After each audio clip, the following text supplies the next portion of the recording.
अस्सलाम वालेकुम दोस्तों, उम्मीद है आप सब लोग खैर से होंगे। बात करेंगे मून ग्रहण या चांद इक्लिप्स, जिसको ब्लड मून का नाम दिया गया है। कल 26 मई को है, आज 25 है, कल 26 मई को है। और ओमान में इसकी स्टार्टिंग टाइम सुबह 8:45 है, जबकि फुल इक्लिप्स यानी जब ये ग्रहण फुल जोबन पर होगा उसका टाइम है 3:15 दोपहर को।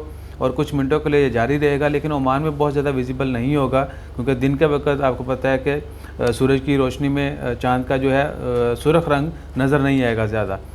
इस दौरान ब्लड मून इसलिए कहा गया कि रंग जो है पूरा ब्लड हो जाएगा, यानी बहुत ज़्यादा सुर्ख नज़र आएगा।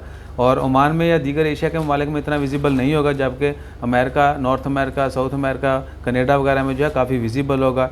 तो शायद हमें ओमान में तो देखने को लिए ना मिले, लेकिन हम बाकी बाद में वीडियोज़ में ज़रूर देखेंगे।